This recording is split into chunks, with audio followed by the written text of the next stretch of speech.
A block suspended from a vertical spring is in equilibrium so that the extension of the spring equals the length of an equivalent simple pendulum. That is, a pendulum having frequency same as that of the block. तो एक spring block system है, इस पे एक मास attached है m।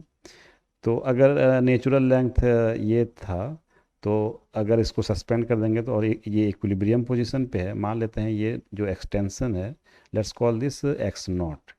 तो x not का जो वैल्यू हो जाएगा, x not will be equal to mg divided by k, ये होगा x नॉट का वैल्यू।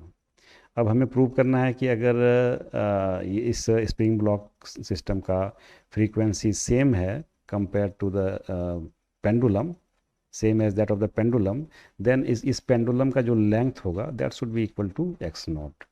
तो अगर ये इस तरह का पेंडुलम है, इसका लेंथ l है, और ये g ग्रेविटेशनल फील्ड में ऑसिलेट कर रहा है, तो इसका जो फ्रीक्वेंसी है that should be same as frequency of this one. तो सेम फ्रीक्वेंसी सेम अगर है तो इसका मतलब हुआ omega should be same. So this implies that omega should be same, और omega of the spring block implies omega of the spring block will be equal to omega of the pendulum। तो यहाँ से हम देख सकते हैं omega of the spring block क्या होता है, that is k divided by m। यहाँ स्प्रिंग का जो कांस्टेंट है दैट इज़ k, तो k by m under root will be equal to g by l under root. जब दोनों तरफ स्क्वायर कर देंगे तो क्या हो जाएगा, k by m equal to g by l, and therefore l क्या हो जाएगा, mg डिवाइडेड बाय k। और हम देख सकते हैं कि ये क्या है, x नॉट के बराबर है, x नॉट के बराबर है। तो हम यहाँ पे एक्चुअली यही प्रूव करने के लिए बोला गया था, that is so that the extension of the spring equals the length of the equivalent simple pendulum. तो ये length of the simple pendulum और ये extension of the block spring, तो ये दोनों सेम है। A block of mass 0.5 kg hanging from a vertical spring executes a simple harmonic motion of amplitude 0.1 meter and a time period of 0.314 second. Find the maximum force exerted by the spring on the block। तो एक spring block system दिया हुआ है जिसमें कि ये मास जो है ऑसिलेट कर रहा है। मान लेते हैं कि this is the mean position, this is the upper extreme position and this is the lower extreme position। तो जो मैक्सिमम स्प्रिंग फोर्स लगेगा यहाँ पे ऊपर की तरफ स्प्रिंग फोर्स लगेगा Fs मान लेते हैं, और यहाँ पे भी ऊपर की तरफ Fs। तो फर्स्ट इस पोजीशन के लिए जो फ्री बॉडी डायग्राम बनाएंगे हम इस तरह, mg ऊपर की तरफ स्प्रिंग फोर्स Fs, और यहाँ पे अपर एक्सट्रीम पोजीशन पे हम जानते हैं कि एक्सेलरेशन जो है वो टुवर्ड्स डाउनवर्ड होता है a, नीचे की तरफ, और लोअर एक्सट्रीम पोजीशन पे ऊपर की तरफ एक्सेलरेशन होगा। तो इसके लिए एक्सेलरेशन नीचे की तरफ, तो यहाँ से हम इक्वेशन लिखेंगे by Newton second law, Fs will be equal to mg minus ma। और इस केस में, सेकंड केस में, लोअर एक्सट्रीम पोजीशन के लिए mg नीचे की तरफ, Fs ऊपर की तरफ, और एक्सेलरेशन ऊपर की तरफ। Therefore Fs will be equal to mg plus ma। तो हम देख सकते हैं कि फोर्स का वैल्यू, स्प्रिंग फोर्स का वैल्यू यहाँ पे माइनस ma है और यहाँ पे प्लस ma है।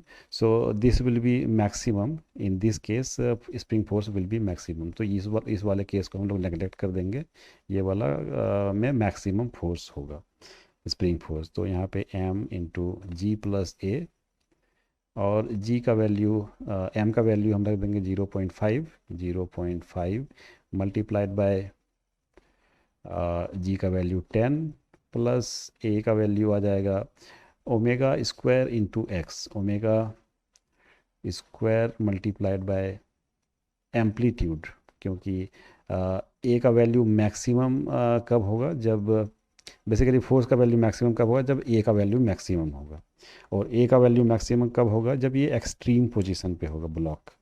तो एक्सट्रीम पोजीशन पे होने का मतलब omega square multiplied bye amplitude. तो यहाँ पे ये हो जाएगा हाफ इंटू 10 प्लस ओमेगा को हम लोग लिख सकते हैं 2 pi divided by T whole square multiplied by a is 0.1। तो ये हो जाएगा half into 10 plus 2 into pi is 3.14 divided by T का वैल्यू दिया हुआ है 0.314 होल स्क्वायर मल्टीप्लाइड बाय 0.1। तो ये आ जाएगा 25 Newton. So maximum spring force is 25 Newton. A small block of mass m is kept on a bigger block of mass capital M, which is attached to a vertical spring of spring constant K as shown in figure. The system oscillates vertically. Find the resultant force on the smaller block when it is displaced through a distance x above its equilibrium position. Find the normal force on the smaller block at this position when this force is smallest in magnitude. What can be the maximum amplitude with which the two blocks may oscillate together? तो part A पहले solve कर लेते हैं। ये जो है spring का compress position है, दैट इज इक्विलिब्रियम पोजीशन, और मान लेते हैं कि यहाँ पे स्प्रिंग का नेचुरल लेंथ था। तो ये जो कंप्रेशन है मान लेते हैं ये एक्स नॉट है, that is the natural length to equilibrium position compression. और मान लेते हैं कि ये एक्स इक्विलिब्रियम पोजीशन से एक्स डिस्प्लेसमेंट यहाँ पे है, और इस पोजीशन पे जब स्प्रिंग होगा तब हमें एम पे रिजल्टेंट फोर्स फाइंड करना है। तो ये एक्स नॉट जो होगा, x naught will be equal to compression in equilibrium position will be equal to m plus m g divided by k। और अब फ्री बॉडी डायग्राम बना लेते हैं दोनों का। तो स्मॉल m और ये नीचे कैपिटल M, और दोनों का वेट नीचे की तरफ लगेगा, that is m plus m into g gravitation force, और एक स्प्रिंग फोर्स लगेगा in upward direction, that is let us say this is Fx। और मान लेते हैं ये नीचे की तरफ a एक्सेलरेशन से नीचे की तरफ मूव कर रहा है, तो a will be equal to m plus m g minus Fx divided by m plus m g, m plus m। तो therefore a का जो वैल्यू हो जाएगा वो हो जाएगा m प्लस m g और माइनस Fx हो जाएगा k इंटू एक्स नॉट। ये जो कंप्रेशन है that is x not minus x का कंप्रेशन है in the spring, so x not minus x ये हो जाएगा spring force Fx and divided by m plus m। और यहाँ पे अगर के एक्स नॉट का वैल्यू हम यहाँ पे रख देंगे के एक्स नॉट, तो ये हो जाएगा m plus m g minus m plus m g, के एक्स नॉट का value m plus m g हो जाएगा, और माइनस माइनस प्लस के x divided by m plus m। तो एक्सेलरेशन का जो वैल्यू है दैट ये फाइनली आ जाएगा k x divided by m plus m, ये एक्सेलरेशन का वैल्यू हो गया। And therefore net force F net on mass m will be equal to mass into acceleration, और मास को अगर एक्सेलरेशन से मल्टीप्लाई कर देंगे तो ये हो जाएगा m के x divided by m plus m। So this is the net force on a small mass m. Part B में पूछ रहा है normal force on smaller block. So part B normal force on smaller block. तो इसका free body diagram बनाएंगे. M नीचे इसका M G नीचे की तरफ लगेगा और नॉर्मल रिएक्शन ऊपर की तरफ, और ये एक्सेलरेट कर रहा है नीचे की तरफ ए एक्सेलरेशन से. Therefore m g minus N will be equal to ma, and therefore n will be equal to mg minus ma. और यहाँ पे ma का वैल्यू रख देंगे तो mg माइनस ma का वैल्यू क्या है, mkx divided by m plus m. So this is the normal force on a smaller block, smaller mass m. Part सी में पूछ रहा है what can be the maximum amplitude with which two blocks may oscillate together. तो maximum amplitude कब हो सकता है, जब n का वैल्यू मैक्सिमम जीरो तक हो मतलब मिनिमम जीरो तक हो सकता है, क्योंकि अगर n का वैल्यू उससे कम हो गया इसका मतलब ये ब्लॉक दोनों सेपरेट हो सकते हैं.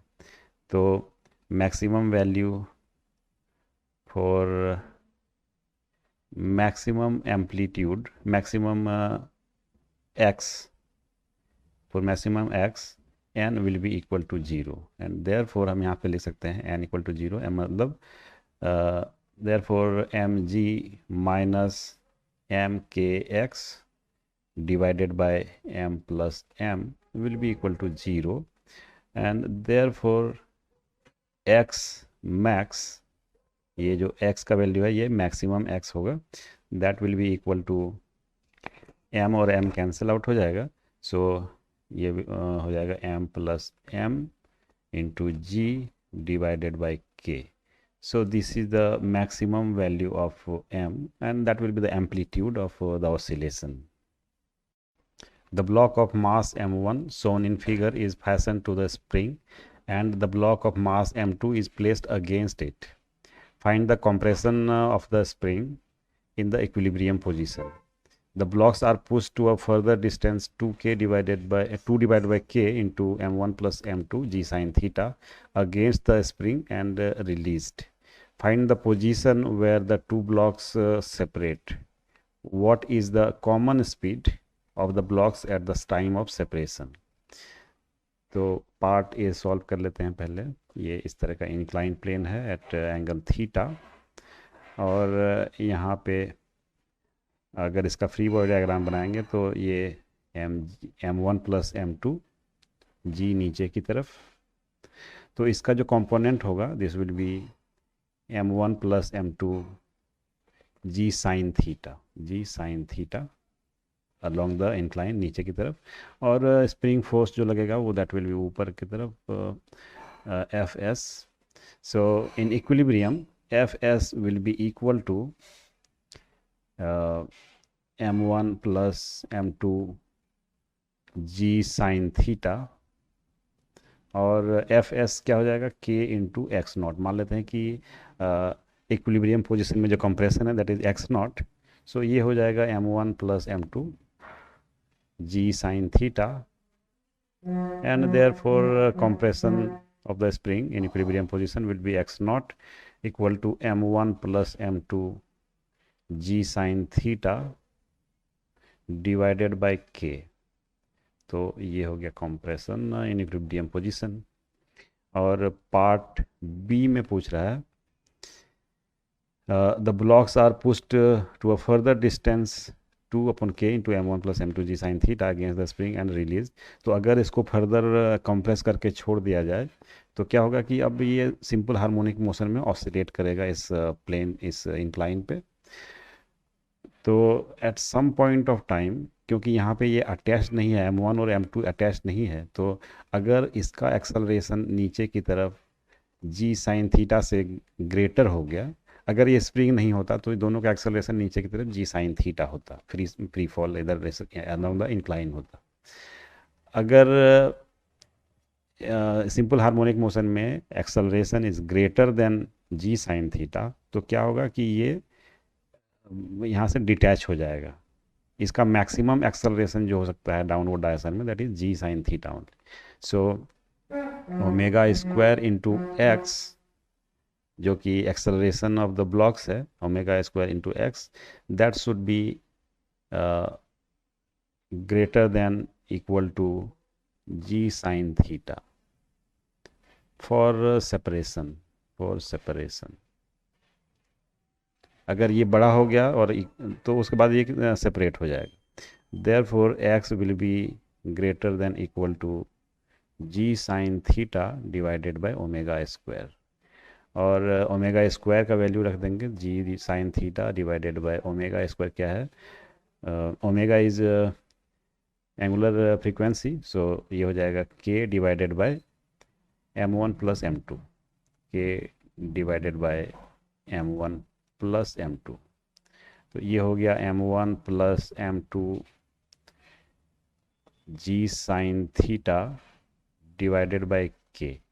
और ये किसके बराबर है? ये x नॉट के बराबर है, इक्वल टू x नॉट. तो इसका मतलब क्या हुआ? जब इसका डिस्प्लेसमेंट फ्रॉम मीन पोजीशन, इसका डिस्प्लेसमेंट कितना होना चाहिए? x नॉट होना चाहिए. कहने का मतलब इम्प्लाइज ये क्या हो जाएगा? Natural length, at natural length of the spring, at natural length of the spring. इसके बाद ये सेपरेट हो जाएगा. पार्ट सी में पूछ रहा है what is the common speed at the time of separation. तो स्पीड फाइंड करेंगे अब टाइम ऑफ सेपरेशन पे. तो टाइम ऑफ सेपरेशन पे हमें डिस्प्लेसमेंट ऑफ द स्प्रिंग पता है. सो that will be v is equal to separation speed will be equal to omega into a square minus x square. a is the amplitude and x is the displacement at that time. तो displacement at the time हमें पता है ये natural length पे होता है, और common mean position से एक्स नॉट डिस्टेंस हो जाएगा, दैट इज डिस्प्लेसमेंट का वैल्यू एक्स नॉट हो जाएगा. और ए का वैल्यू हमें यहाँ से पता चल जाएगा कि ये फर्दर जो कंप्रेशन है 2/k into m1 plus m2 g sine theta, ये this will be the amplitude.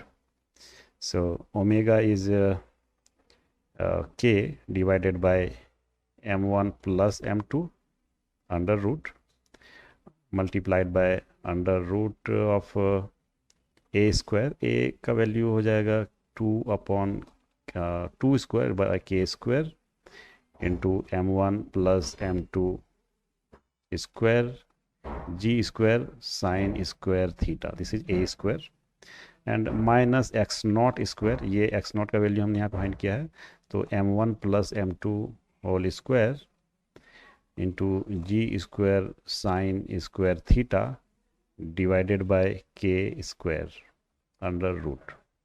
और ये सिंप्लीफाई करने के बाद आ जाएगा 3 डिवाइडेड बाय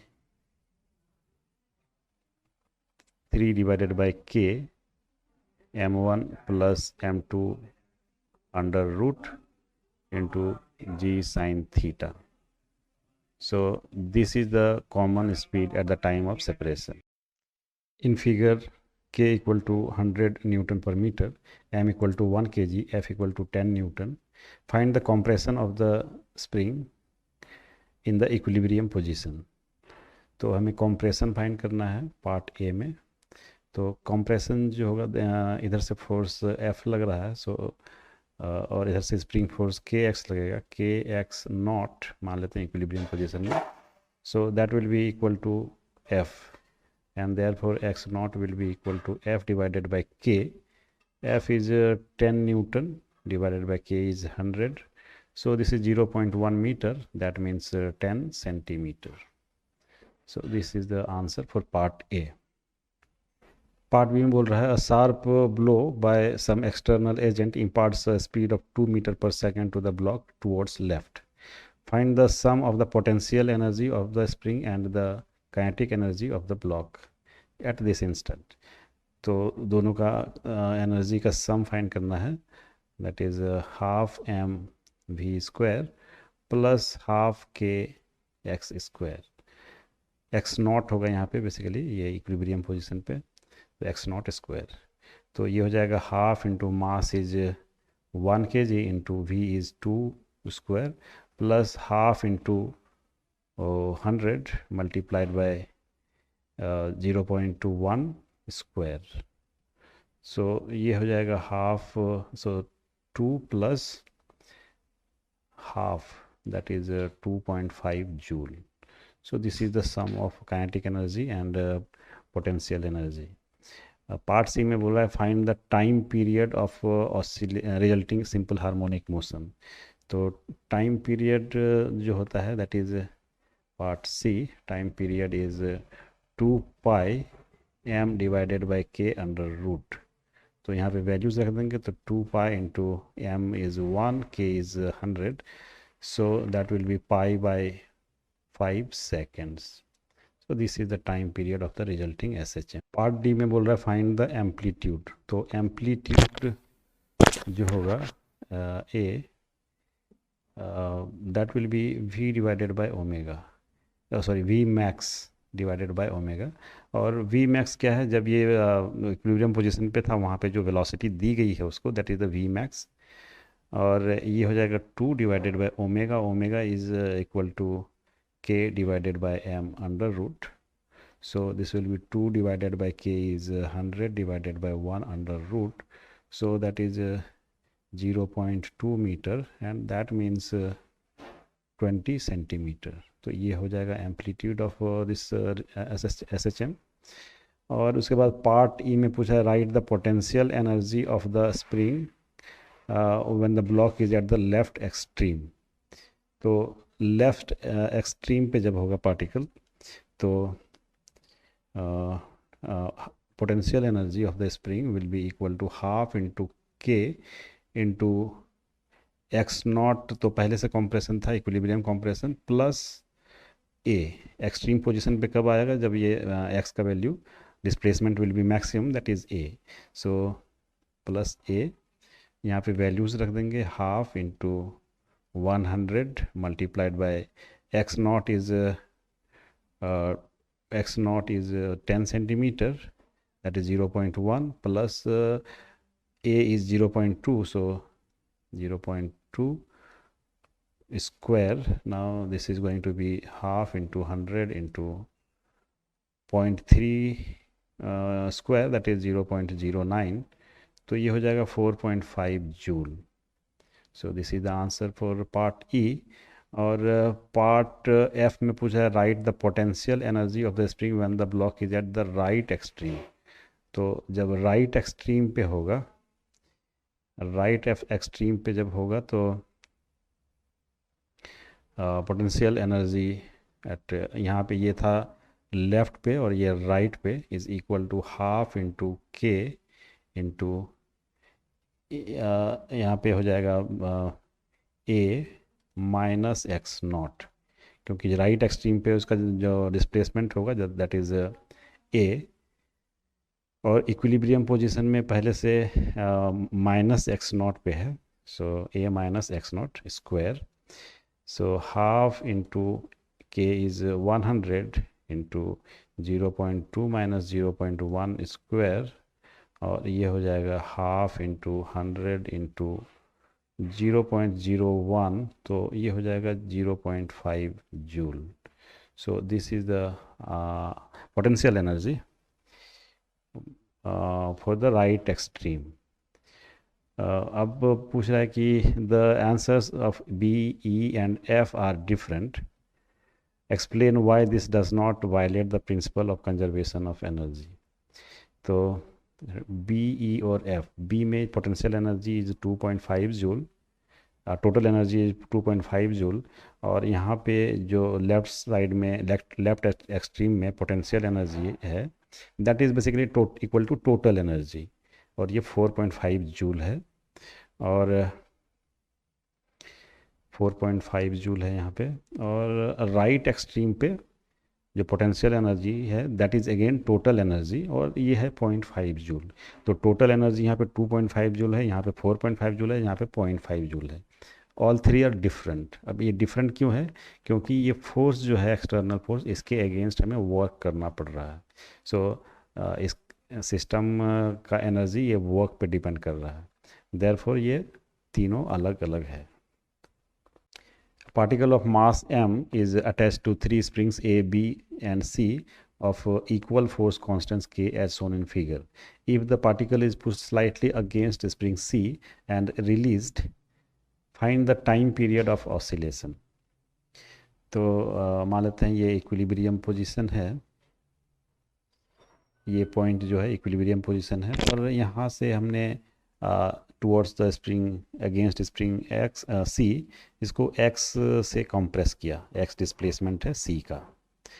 तो वर्टिकल डायरेक्शन में इसका कंपोनेंट क्या हो जाएगा? अगेंस्ट बी जो इसका एक्स का कंपोनेंट होगा, क्योंकि ये एंगल 45 डिग्री है, सो ये जो कंपोनेंट होगा that will B x divided by √2, और ये हॉरिजॉन्टल कंपोनेंट जो होगा that also will B x divided by √2। इसका मतलब ये हुआ कि अगर C का कंप्रेशन x है तो B का एक्सटेंशन होगा that will be x by √2, और A का जो एक्सटेंशन होगा इधर that also will be x by √2। तो फोर्सेस क्या लगेंगे? ये कंप्रेस हो रहा है तो इस पे इधर फोर्स लगेगा that will be k into x, और इस पार्टिकल के ये B जो स्प्रिंग फोर्स लगाएगा that will be in upward direction, so ये क्या हो जाएगा? k x बाय √2, और ये हॉरिजॉन्टल डायरेक्शन में भी क्या हो जाएगा? k इंटू एक्स बाय √2, क्योंकि x by √2 is the displacement of this spring. तो ये तीन फोर्सेस लग रहे हैं इस पार्टिकल पे जिसका मास m है, और ये 90 डिग्री है और ये 45 डिग्री विद द हॉरिजॉन्टल लग रहा है। तो अब तीनों का रिजल्टेंट क्या हो जाएगा? ये के एक्स बाय √2 और ये प्लस के एक्स बाय √2, तो इन दोनों का रिजल्टेंट हो जाएगा के एक्स और ये के एक्स। तो बेसिकली ये टोटल इस डायरेक्शन में 2k x फोर्स लग रहा है। सो एफ नेट क्या हो जाएगा? Equal to 2 into k into x. तो ये क्या है? डिस्प्लेसमेंट है, और ये क्या हो जाएगा फिर? ये इक्विवेलेंट स्प्रिंग कांस्टेंट हो जाएगा।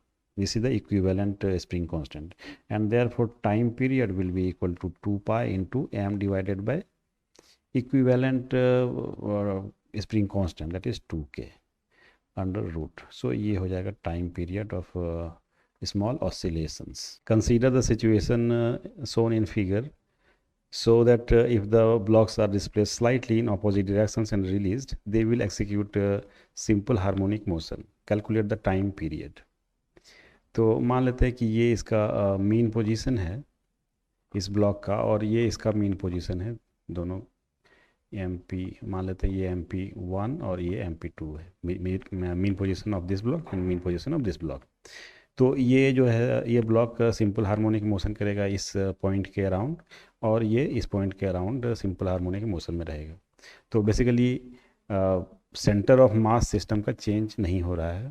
तो अगर ये ब्लॉक x डिस्टेंस मूव करता है इधर, तो ये दूसरा वाला जो ब्लॉक है वो लेफ़्ट की तरफ x मूव करता है, क्योंकि दोनों का मास सेम है, और सेंटर ऑफ मास मूव नहीं करेगा। तो सेंटर ऑफ मास जैसे कि यहाँ पे सेंटर पे है तो वहीं पे रहेगा। So at some point of time मान लेते हैं ये डिस्प्लेसमेंट x है और ये displacement in opposite direction x है, और इसकी वेलोसिटी v है। अगर इसकी स्पीड लेफ़्ट की तरफ v है तो इसकी भी स्पीड v होगी टुवर्ड्स राइट, और अगर इसकी वेलोसिटी लेफ़्ट होगी तो इसकी वेलोसिटी राइट होगी। So that centre of mass does not move, किसी भी समय सेंटर ऑफ मास स्टेशनरी रहेगा। तो जो टोटल एनर्जी है सिस्टम का, total energy that will be constant. तो इसका एनर्जी कितना हो जाएगा? Half into M into we square, और इस ब्लॉक का एनर्जी कितना हो जाएगा? Plus half into M into we square.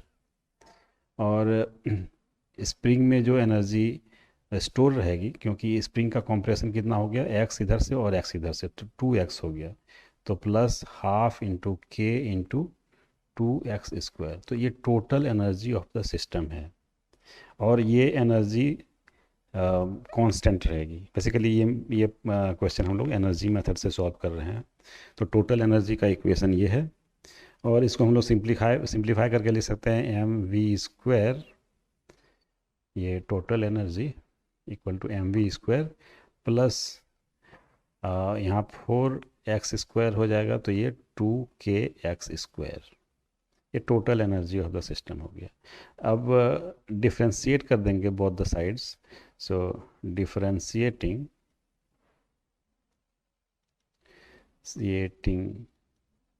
क्या हो जाएगा, लेफ्ट हैंड साइड में टोटल एनर्जी है विच इज़, इसका जो डिफ्रेंशिएशन हो जाएगा ये 0 हो जाएगा, और राइट हैंड साइड में क्या है, हाफ एम वी स्क्वायर है।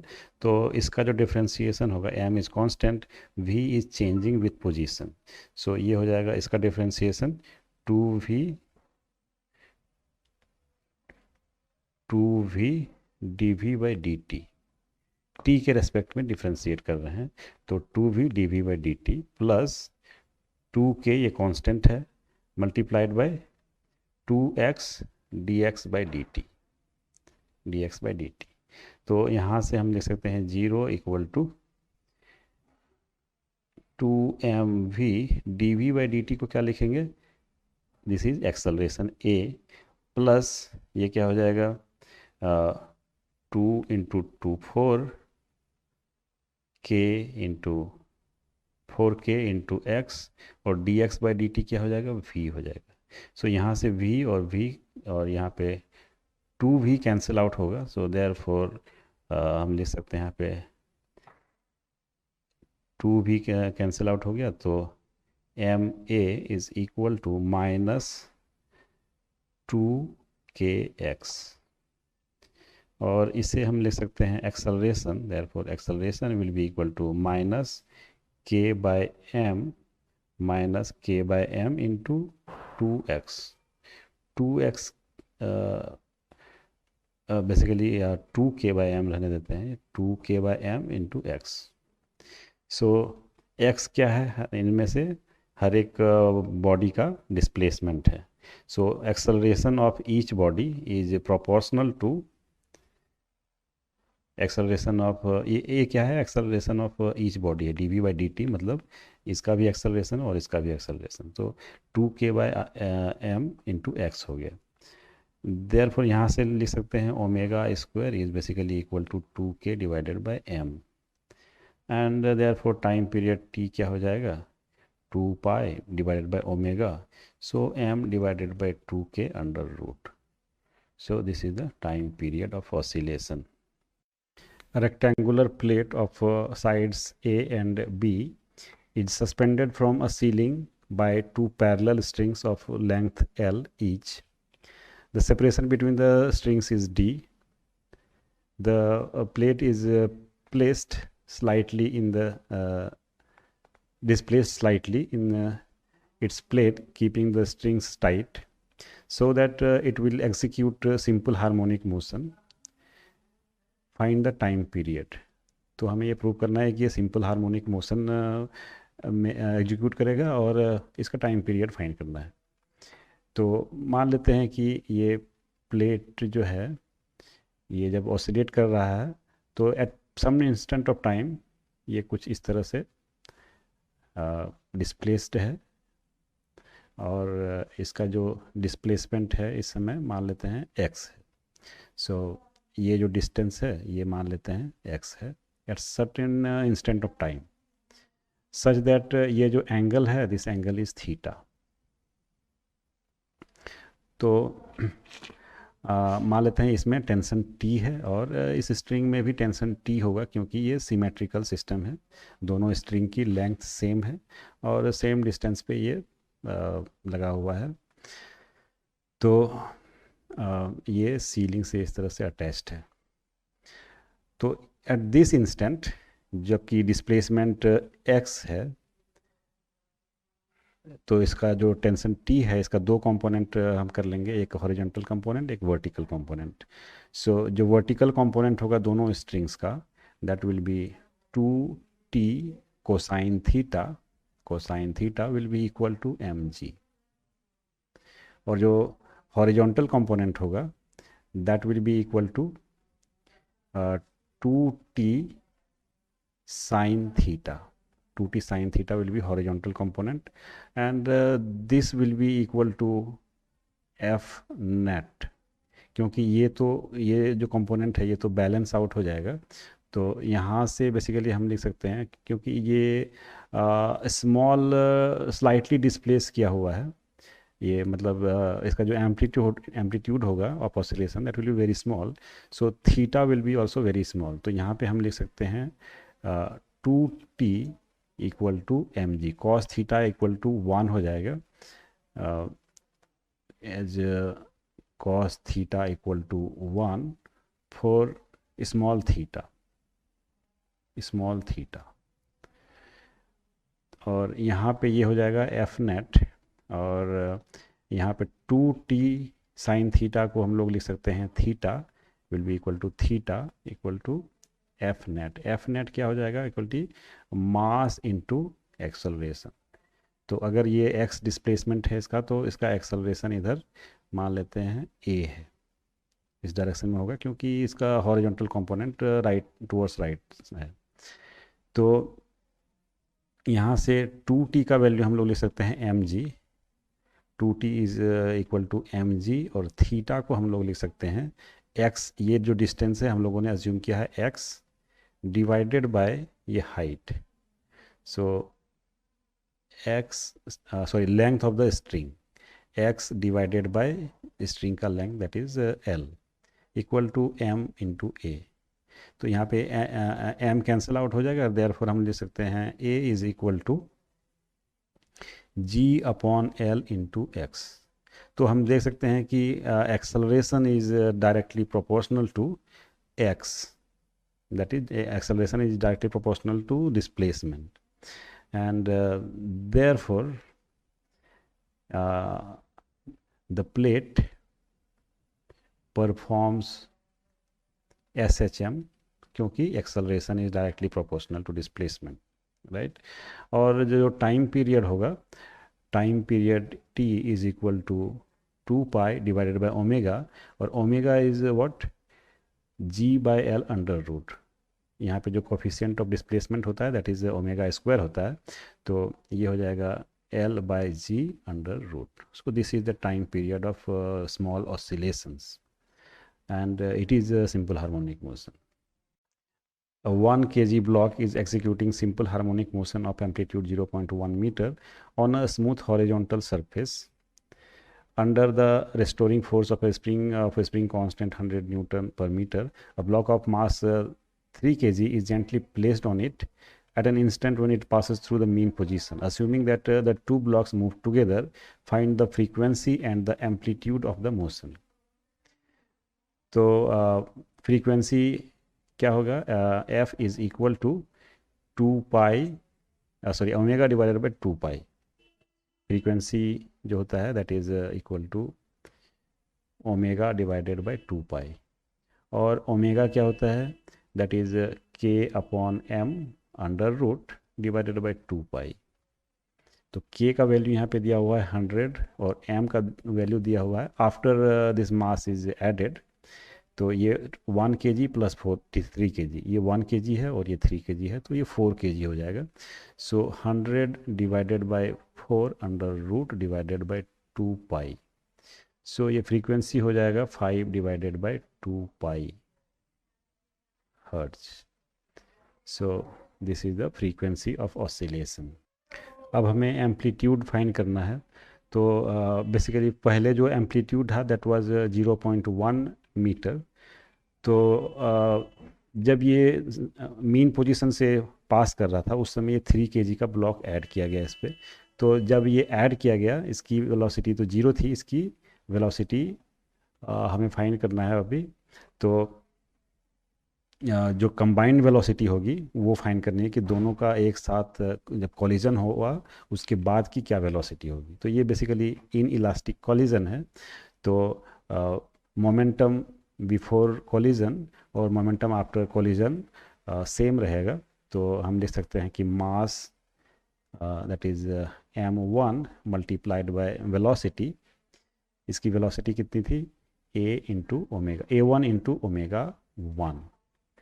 जब ये सिर्फ ये ब्लॉक था तो उस समय एम्पलीट्यूड मल्टीप्लाइड बाय उस समय का जो ओमेगा होगा, that will multiplication of those two will give the velocity at mean position, that is maximum velocity।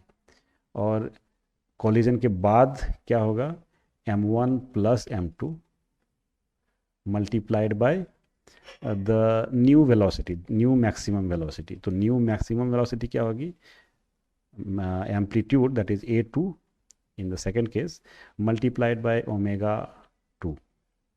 तो यहाँ पे वैल्यूज़ रख देंगे। अब m1 का वैल्यू है 1 kg मल्टीप्लाइड बाय 0.1, और ओमेगा 1 क्या था, omega 1 is k divided by m1, k divided by m1 under root is equal to m1 plus m2 क्या हो जाएगा, 4 हो जाएगा मल्टीप्लाइड बाय a2 जो कि हमें फाइंड करना है, और ओमेगा 2 क्या हो जाएगा, k divided by m1 plus m2, m1 plus m2 under root. तो देयरफॉर हम इसको लिख सकते हैं 1 into 0.1 multiplied by k cancel out हो जाएगा, तो k और k कैंसिल आउट हो जाएगा, तो यहाँ पे हम लिख सकते हैं 1 by root m1, m1 is 1 kg, so root 1 equal to 4a2 into 1 by m1 plus m2 that is root 4। So a2 का जो वैल्यू आएगा that will be equal to 0.05 meter, that will be equal to 5 centimeter. So ये answer आ जाएगा किसका, amplitude का, new amplitude. All the surfaces shown in figure are frictionless. The mass of the car is capital M, that of the block is small m, and the spring has spring constant K. Initially the car and the block are at rest, and the spring is stretched through a length x naught. When the system is released, find the amplitudes of the simple harmonic motion of the block and of the car। Block का और car का amplitude of SHM find करना है। As seen from the rod, seen from the rod find the time periods of the two simple harmonic motions. यहाँ दिया हुआ है all the surfaces are frictionless, तो इसका मतलब हुआ है ये कार और ब्लॉक का सिस्टम है, इन पे कोई फ्रिक्शन फोर्स नहीं काम करेगा, कोई एक्सटर्नल फोर्स काम नहीं करेगा। तो इसका मतलब हुआ उसका जो सेंटर ऑफ मास है वो मूव नहीं करेगा, लेकिन ये ब्लॉक और कार अलग अलग सेपरेटली मूव करेंगे। तो मान लेते हैं ये कार जो है, ब्लॉक जो है x1 से मूव किया है और ये x2 से मूव किया है टूवर्ड्स पॉजिटिव डायरेक्शन, मान लेते हैं इधर पॉजिटिव डायरेक्शन है तो इस सेम डायरेक्शन में दोनों को अज्यूम करेंगे। और इसका एम्पलीट्यूड मान लेते हैं a1 है, इसका a2 है। तो चूंकि सेंटर ऑफ मास मूव नहीं करेगा, इसका मतलब ये हुआ कि मान लेते हैं पहले ओरिजिन पे सेंटर ऑफ मास था, तो बाद में भी ओरिजिन पे ही रहेगा। इसका मतलब हुआ m into x1 plus capital M into x2 divided by m plus m will be equal to 0, ये सेम रहेगा। तो इसका मतलब small m into x1 plus capital M into x2 will be equal to 0। अब इस relation का अगर differentiate कर देंगे दोनों साइड, तो ये क्या हो जाएगा, mv1 plus capital M into v2 equal to 0, और फिर से एक बार डिफ्रेंशिएट कर देंगे तो क्या हो जाएगा, m into a1 plus capital M into a2 equal to 0। ये तीन रिलेशंस आ गए, तीनों को हम लोग यूज़ करेंगे आगे। तो पार्ट ए में हमें एम्पलीट्यूड्स फाइंड करने के लिए बोला गया है। तो एम्पलीट्यूड का मतलब कि x1 का value so that it goes from one extreme to the mean position. तो बेसिकली जब इसको रिलीज़ करेंगे तो इस पर फोर्स लगेगा टूवर्ड्स लेफ्ट और कार पे फोर्स लगेगा टूवर्ड्स राइट, और ये मूव करेगा टूवर्ड्स लेफ्ट, ये टूवर्ड्स राइट मूव करेगा। और तब तक फोर्स लगेगा जब तक कि स्प्रिंग की स्ट्रेचिंग ख़त्म नहीं हो जाती, और जब ख़त्म हो जाएगी तो नेट फोर्स 0 हो जाएगा इस पर, और इसका मतलब वो मीन पोजीशन पे पहुंच गया है। तो दोनों एक साथ मीन पोजीशन पे पहुंचेंगे क्योंकि स्प्रिंग का फोर्स दोनों पे एक साथ ख़त्म होगा। तो मान लेते हैं कि इसका एम्पलीट्यूड A1 है, इसका A2 है, तो ये x1 इक्वल टू A1 के बराबर हो जाएगा जब तक मीन पोजीशन पे पहुंचेगा। तो यहाँ पे A1 यूज़ कर सकते हैं हम for mean position, for displacement equal to amplitude के बराबर जब हो जाएगा डिस्प्लेसमेंट, एम्पलीट्यूड यहाँ पे x1 की जगह हम A1 यूज़ करेंगे और कैपिटल M इंटू A2, ये इक्वल टू 0 हो जाएगा। और हम जानते हैं कि अगर ये A1 से मूव किया है, ये A2 से मूव किया है और ये मीन पोजीशन पे पहुंच गया, तो मीन पोजीशन पे पहुंचने का मतलब जो स्ट्रेचिंग है वो ख़त्म हो गई, मतलब 0 हो गई। तो A1 माइनस A2 जो होगा that will be equal to x0, क्योंकि पहले स्ट्रेचिंग x0 थी और अब 0 हो गई है। तो A1 माइनस, ये A1 से मूव किया है, ये A2 से मूव किया है, तो और स्ट्रेचिंग 0 हो गई, तो मतलब दोनों का डिफरेंस क्या होगा, x0 के बराबर होगा। तो यहाँ पे अगर हम A2 का वैल्यू यहाँ से रख देंगे तो m इंटू A1 और प्लस A2 का क्या हो जाएगा value, A1 capital M into A1 minus x0 equal to 0, and therefore A1 क्या हो जाएगा, capital M into A1 sorry x0, capital M into x0 divided by M plus M, ये हो गया A1 का वैल्यू। एंड देयरफॉर A2 क्या हो जाएगा, A2 A1 माइनस x0, तो A1 का वैल्यू हम यहाँ से रख देंगे M divided by M plus M into x0 minus x0, तो ये हो जाएगा M into x0 divided by M plus M, तो ये हो गया A2 का वैल्यू। तो दोनों का एम्पलीट्यूड निकाल लिया हमने। बी में हमें फाइंड करना है time periods of the two simple harmonic motion. तो जैसा हम लोगों ने डिस्कस किया कि जब रिलीज़ करेंगे उसके बाद दोनों सेम टाइम पे मीन पोजीशन पे पहुंचेगा, इसका मतलब एक्सट्रीम पोजीशन से मीन पोजीशन तक पहुंचने का टाइम दोनों का सेम होगा, और इसलिए हम बोल सकते हैं कि दोनों का टाइम पीरियड भी सेम होगा। तो या किसी एक का, दोनों में से किसी एक का टाइम पीरियड निकाल लेंगे, दोनों सेम हो जाएगा। तो मान लेते हैं at certain point of time, certain instant, spring का जो स्ट्रेचिंग है दैट इज एक्स, स्ट्रेचिंग क्या है, एक्स है, इक्वल टू एक्स।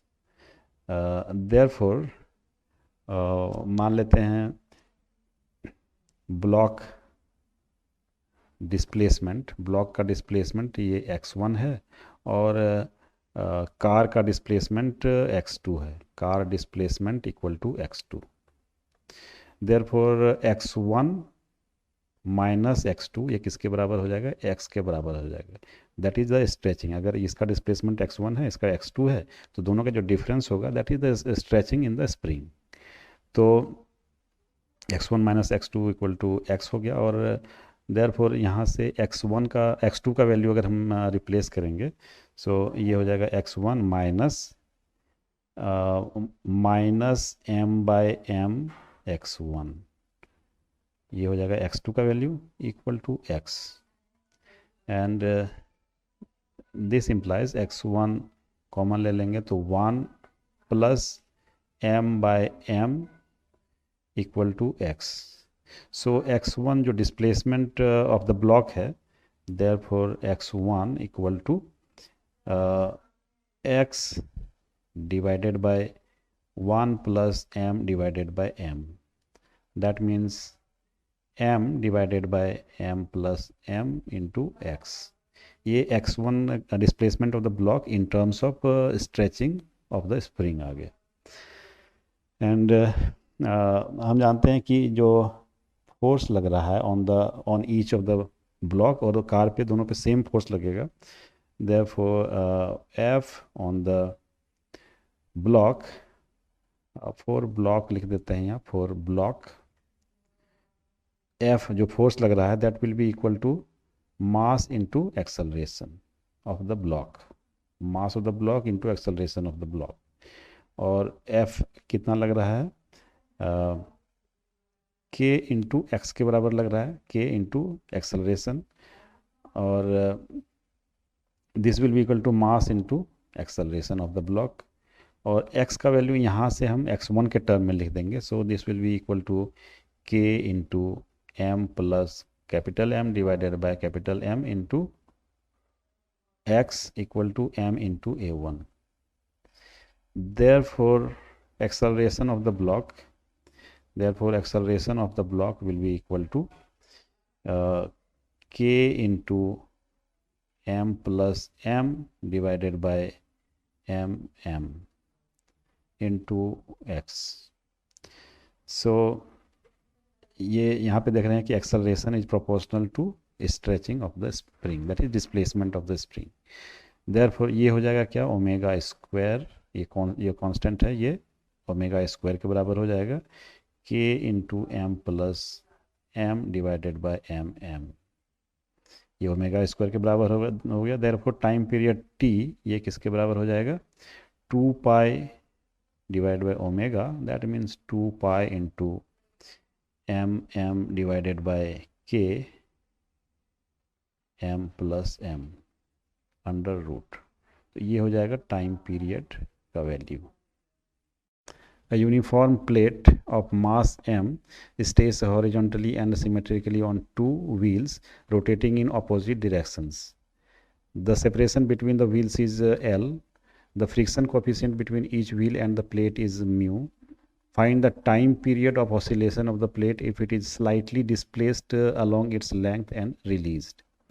तो यहाँ पे ये जो प्लेट व्हील है ये क्लॉकवाइज डायरेक्शन में मूव कर रहा है और ये एंटी क्लॉकवाइज डायरेक्शन में. तो यहाँ पे जो फोर्स लगेगा friction force, that will B F1 in towards right, और यहाँ पे जो फ्रिक्शन फोर्स लगेगा that will be towards left. मान लेते हैं ये है F2. और यहाँ पे जो नॉर्मल रिएक्शन होगा मान लेते हैं ये N1 है, ये N2 है, और एक सर्टेन पॉइंट ऑफ टाइम ये जो डिस्प्लेसमेंट है ये x है, ये सेंटर ऑफ मास इसका यहाँ से डिस्प्लेस किया हुआ है, मान लेते हैं बाय x डिस्टेंस. तो इस पॉइंट के अबाउट अगर टॉर्क लेंगे हम इस पॉइंट के अबाउट, तो ये क्या हो जाएगा, N2 multiplied by L will be equal to, centre of mass अब यहाँ पे है तो mg into L by 2 plus x. Therefore N2 will be equal to mg upon L, और बेसिकली हम इसको मल्टीप्लाई कर देंगे अगर, तो ये हो जाएगा mg divided by 2 plus mg x upon L. ये हो जाएगा N2 का value.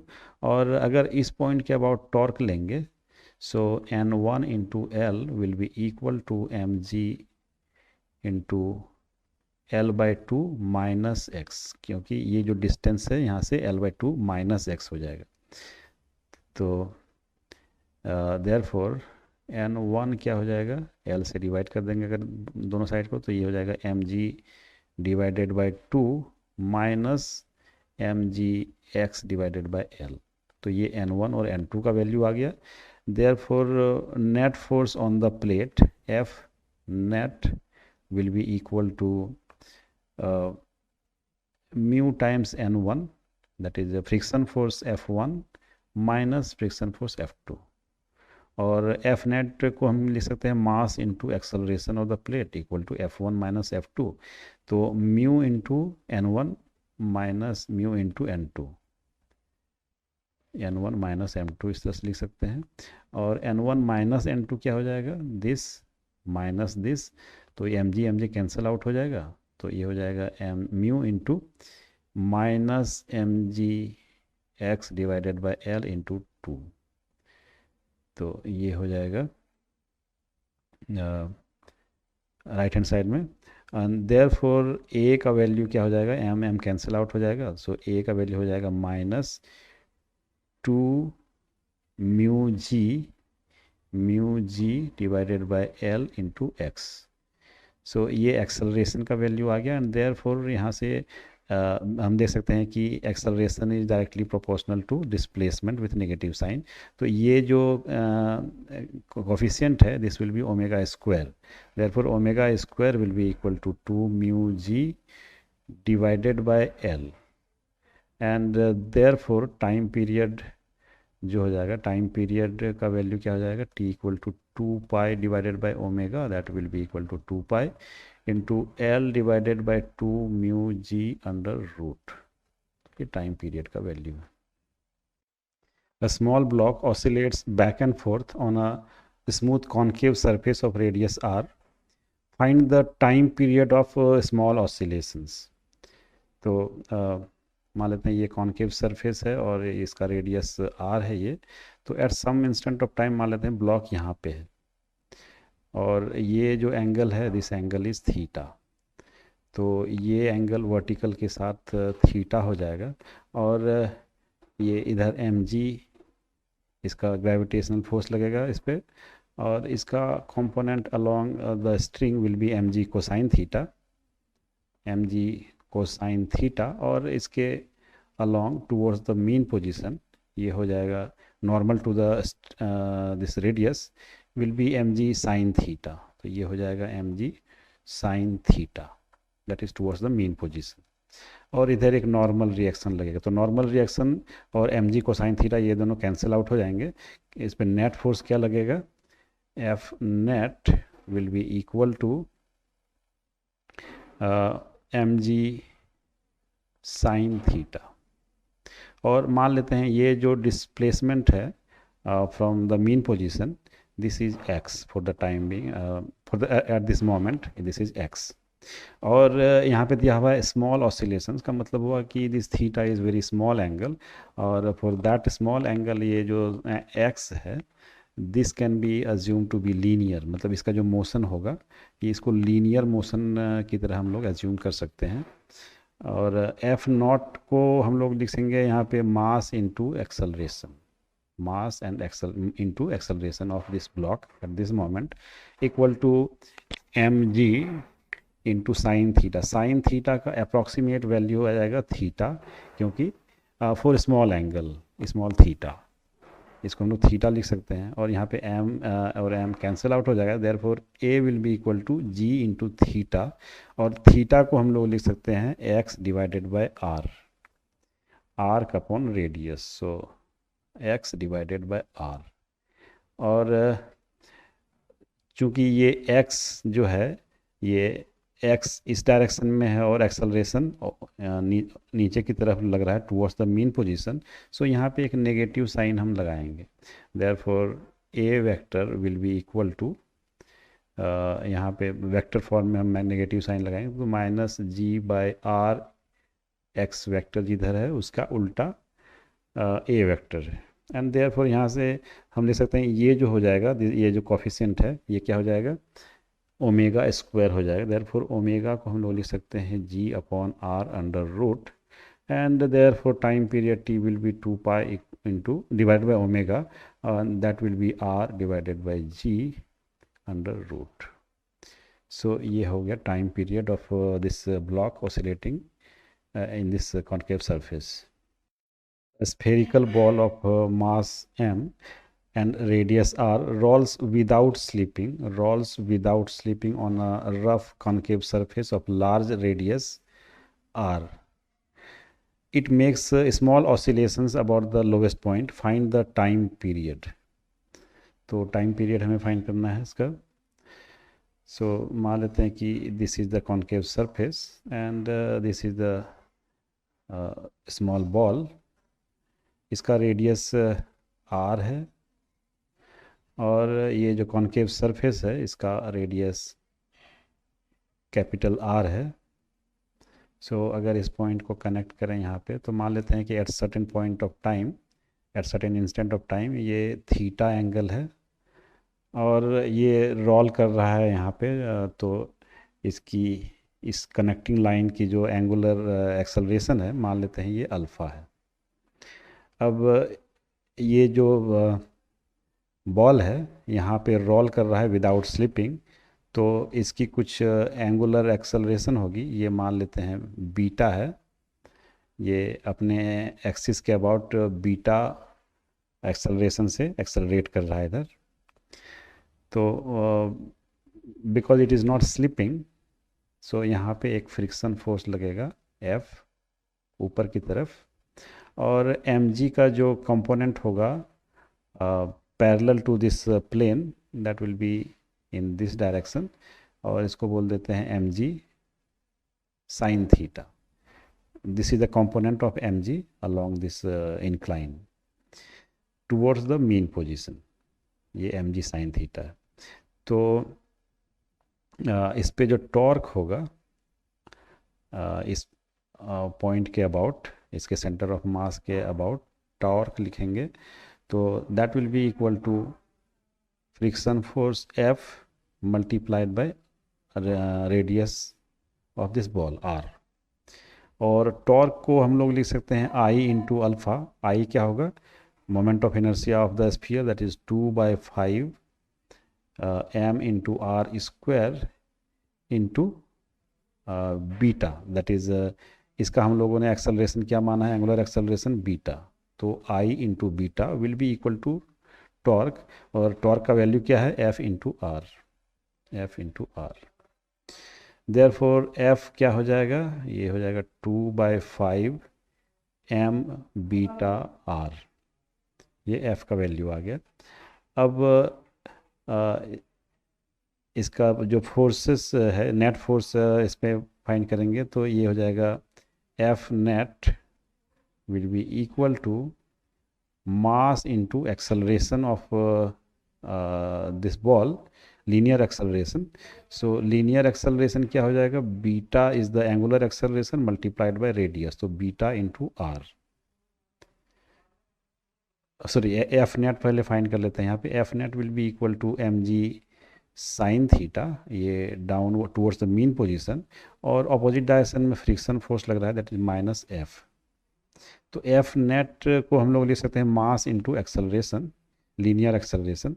So mass of the ball multiplied by linear acceleration क्या हो जाएगा? इसका एंगुलर एक्सेलरेशन बीटा है, तो बीटा मल्टीप्लाइड बाय आर, ये हो जाएगा लीनियर एक्सेलरेशन. और राइट हैंड साइड में क्या है? mg साइन थीटा लिख देंगे, और f का वैल्यू हम लोग यहाँ से रख देंगे -2/5 m बीटा आर. तो m यहाँ से दोनों साइड में कैंसिल आउट हो जाएगा, और बीटा आर और यहाँ से 2/5 बीटा आर, तो ये हो जाएगा 7/5 beta r will be equal to m तो कैंसिल आउट हो गया, तो ये हो गया g साइन थीटा को हम लोग अप्रॉक्सीमेट वैल्यू लिख देंगे थीटा. तो sine theta is approximately equal to theta for small oscillations. यहाँ पे स्मॉल ऑसिलेशंस दिया हुआ है. एंड देयरफॉर अब एक्चुअली बीटा को हम लोग को रिप्लेस करना पड़ेगा, because this is the displacement theta के टर्म में दिया हुआ है. तो यहाँ पे जो एक्सेलरेशन है वो थीटा का एक्सेलरेशन हमें लिखना पड़ेगा. तो इस पॉइंट का जो लीनियर एक्सेलरेशन होगा that is beta into R. और अगर यहाँ से देखें हम इस पॉइंट, इस लाइन, कनेक्टिंग लाइन के हिसाब से, तो ये कनेक्टिंग लाइन का एक्सेलरेशन अल्फ़ा है, तो alpha into this distance will be equal to linear acceleration. So that will be equal to alpha into capital R minus small are. ये जो कनेक्टिंग लाइन है यहाँ से यहाँ तक, इसका डिस्टेंस क्या है? R minus R. तो यहाँ से हम लोग बीटा आर का वैल्यू लिख सकते हैं alpha R minus R. Therefore 7/5 beta R के बदले क्या लिखेंगे?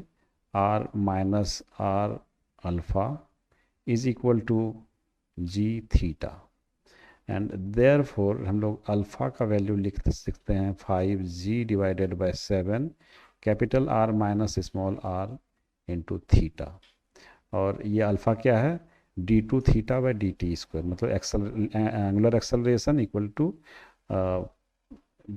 सम constant multiplied by displacement. Therefore यहाँ से हम लिख सकते हैं ओमेगा स्क्वायर, ये क्या हो जाएगा? 5g divided by 7 R minus R. तो ओमेगा का वैल्यू हमने फाइंड कर लिया. एंड देयरफॉर टाइम पीरियड का वैल्यू फाइंड कर सकते हैं. Therefore t will be equal to 2 pi upon omega, और ये हो जाएगा 2 पाई इंटू ओमेगा का वैल्यू हो जाएगा 7 R minus R divided by 5g under root. तो ये हो गया time period of small oscillation. Assume that a tunnel is dug across the earth of radius equal to r, passing through its center. Find the time a particle takes to cover the length of the tunnel if it is projected into the tunnel with a speed of under root gr. It is released from a height r above the tunnel. It is thrown vertically upward along the length of the tunnel with a speed of under root gr. तो ये 3 cases हैं, तीनों में हमें time निकालना है। सो मान लेते हैं कि ये अर्थ है and tunnel is dug passing through the centre. ये मान लेते हैं अर्थ का सेंटर है। तो यहाँ से एक पार्टिकल को प्रोजेक्ट करते हैं। तो फर्स्ट केस में ये इनटू द टनल प्रोजेक्ट करते हैं with speed under root ji R से। तो पार्ट ए सॉल्व कर लेते हैं पहले। तो पार्ट ए में पूछ रहा है कि अगर पार्टिकल को इनटू द टनल प्रोजेक्ट किया गया है तो मान लेते हैं कि at certain point of time particle यहाँ पे है। तो यहाँ पे जो पार्टिकल है तो इसका एक्सेलरेशन फाइंड कर लेते हैं, जो कि बेसिकली आर डिस्टेंस पे है, सेंटर से आर डिस्टेंस पे। तो क्या करेंगे, यहाँ पे एक गॉसियन सरफेस इस तरह से ले लेते हैं पासिंग थ्रू दिस पॉइंट। तो अब यहाँ पे जो जी होगा, जी डैश इसको बोल देते हैं, एक्सेलरेशन ड्यू टू ग्रेविटी, ये क्या हो जाएगा, capital G into mass M dash divided by are square. यहाँ पे एम डैश क्या है, मास ऑफ दिस वॉल्यूम, ये जो इसके अंदर का जो वॉल्यूम होगा गॉसियन सरफेस, इस वॉल्यूम का जो मास होगा वो है एम डैश, और R is the radius of this Gaussian surface. अब एम डैश को हम लिख सकते हैं जी बाई आर स्क्वायर कर देते हैं, और एम डैश के बदले हम ले सकते हैं 4/3 pi are cube, this is the volume multiplied by density. ये इस गॉसियन सरफेस का वॉल्यूम हो गया, मल्टीप्लाइड बाय डेंसिटी। डेंसिटी क्या हो जाएगी, total mass of the earth divided by total volume of the अर्थ, ये टोटल वॉल्यूम। तो ये क्या हो जाएगा 4/3 पाई आर क्यूब। तो यहाँ पे 4/3 पाई कैंसिल आउट हो जाएगा, आर स्क्वायर कैंसिल आउट हो जाएगा यहाँ से। देयरफॉर हम इसको लिख सकते हैं G M divided by are cube into R, और ये क्या हो जाएगा, therefore G dash will be equal to G M by are square. G M by are square ये हो जाएगा जी डिवाइडेड बाय आर, एक आर यहाँ पे बच जाएगा, तो G divided by are into R. अब ये आर क्या है, R is the displacement of the particle from the centre. ये मीन पोजीशन है बेसिकली, इसी पॉइंट के अबाउट ये पार्टिकल मूव कर रहा है। तो क्योंकि इस पार्टिकल इस पॉइंट पे पार्टिकल पे नेट फोर्स 0 होगा, so this is mean position. अब जी डैश क्या है, acceleration at this point. R क्या है, displacement of the particle from the mean position. तो यहाँ इस इक्वेशन के हिसाब से देखेंगे तो acceleration is equal to some constant multiplied by displacement. तो therefore it is basically simple harmonic motion, and therefore यहाँ पे हम लिख सकते हैं omega square is equal to G upon are under root. ये हो गया ओमेगा स्क्वायर का value. And therefore time period of this simple harmonic motion, basically इस पॉइंट से लेकर इस पॉइंट तक ये सिंपल हार्मोनिक मोशन होगा, क्योंकि ये जो इक्वेशन अभी आया है this is applicable only for the inside of the earth with in this tunnel. इसके बाहर ये इक्वेशन अप्लाई नहीं कर सकते हैं। तो इस पॉइंट से लेकर इस पॉइंट तक में ये सिंपल हार्मोनिक मोशन को फॉलो करेगा, और basically it will be part of the simple harmonic motion. तो वो जो सिंपल हार्मोनिक मोशन है उसका जो टाइम पीरियड है that is given by 2 pi divided by omega, तो ये हो जाएगा 2 पाई इंटू ओमेगा क्या है G by R under, sorry यहाँ पे ओमेगा स्क्वायर नहीं होगा, omega is equal to G by R under root, क्योंकि अंडर रूट हम ऑलरेडी ले चुके हैं। सो ये हो जाएगा 2 pi R by ji under root, ये हो गया time period of this simple harmonic motion. अब हम नेक्स्ट क्या करते हैं कि यहाँ पे जो पार्टिकल की वेलोसिटी होगी वो फाइंड कर लेते हैं, that is the maximum velocity. So मान लेते हैं कि यहाँ पे पार्टिकल की वेलोसिटी वी एम है।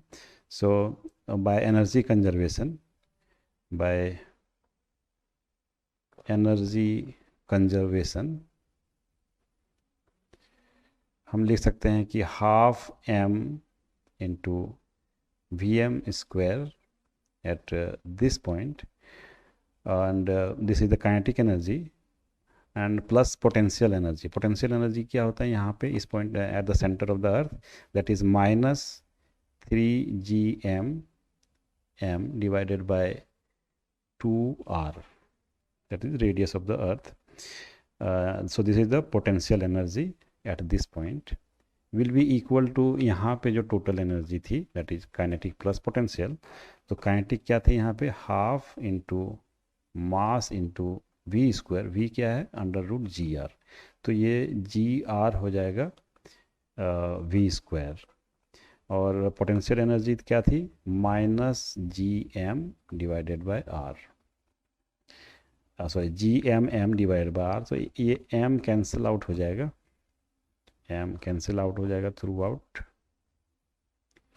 सो अब 2 से मल्टीप्लाई कर देंगे अगर, तो ये हो जाएगा V M square equal to 3 by R, ये हो जाएगा 3 डिवाइडेड बाय आर और माइनस 2 डिवाइडेड बाय आर, और ये हो जाएगा plus G are,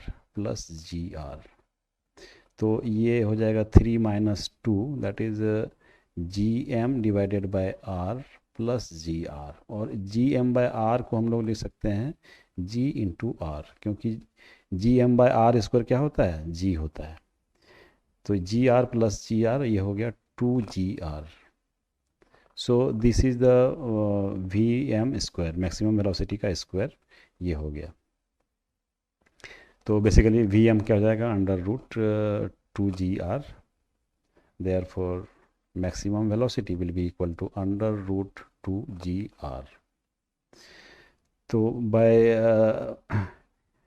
bye the equation of simple harmonic motion, तो हमें पता है कि v जो होगा velocity is V max into, मान लेते हैं कि ये साइन का फंक्शन है, sine omega T plus phi मान लेते हैं, ये वी मैक्स v का वैल्यू इस तरह से लिखेंगे। तो अब यहाँ पे ओमेगा का वैल्यू हमें पता है, हमें फाई का वैल्यू पता करना है कि इस पॉइंट पे जो सरफेस के पॉइंट पे फाई का वैल्यू क्या होगा। So at t equal to 0 v कितना है रूट जी आर है, अंडर रूट जी आर दिया हुआ है, और that will be equal to v max क्या है रूट 2 GR है, और साइन ऑफ ओमेगा टी ये 0 हो गया, तो साइन फाई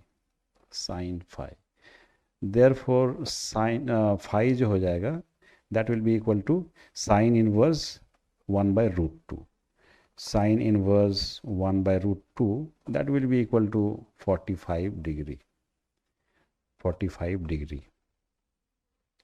तो हम बोल सकते हैं कि सरफेस पे इस पॉइंट पे पार्टिकल का फेज क्या है 45 डिग्री है। अब यहाँ पे अगर हम फेज निकाल लें, यहाँ पे इस पॉइंट पे अगर फेज निकाल लें, तो यहाँ से यहाँ तक टाइम हम फाइंड कर सकते हैं। सो एट सेंटर v क्या है, vm है, vm equal to vm sine omega T plus phi. So यहाँ से हम लिख सकते हैं ओमेगा टी प्लस फाई कितना हो जाएगा, omega T plus phi will be equal to 90 degree, क्योंकि ये sine omega T plus phi equal to 1 हो जाएगा, इसका मतलब ये फेज क्या हो गया, 90 degree. And therefore omega T will be equal to 45 degree. So basically surface से इस पॉइंट से सेंटर तक आने में फेज चेंज कितना हुआ है, 45 डिग्री, और फिर यहाँ से यहाँ तक आने में फेज चेंज क्या होगा, 45 डिग्री होगा। तो टोटल यहाँ से यहाँ तक फेज चेंज कितना हुआ है, 90 degree. Therefore time to pass tunnel, ये क्या हो जाएगा, 45 प्लस 45 डिवाइडेड बाय इतना फेज चेंज हो रहा है, और टोटल फेज कितना है वन साइकिल में 360 degree multiplied by the time period T, capital T. तो ये हो जाएगा T divided by 4। So T divided by 4, यहाँ पे टी का वैल्यू हम लोगों ने निकाला था 2 pi are by ji. So ये हो जाएगा 2 pi divided by 4 R by G under root, and that will be equal to pi by 2 r by g under root. So this is the total time taken by the particle to pass through the tunnel. तो ये time निकल गया case part A का solution.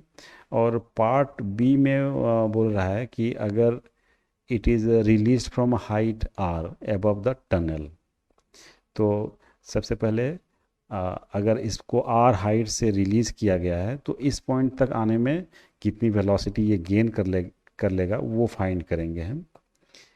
उसके बाद फिर ये same method से यहाँ पे v का वैल्यू रखेंगे, दैट वो जो v का वैल्यू निकलेगा तो वहाँ पे फेज फाइंड कर लेंगे, और जो फेज चेंज हुआ है वो फाइंड करके फिर हम टाइम निकाल सकते हैं। सबसे पहले तो हमें हाइट फाइंड करना पड़ेगा, सॉरी वेलोसिटी फाइंड करना पड़ेगा। तो अगर आर हाइट से रिलीज़ करते हैं बॉडी को,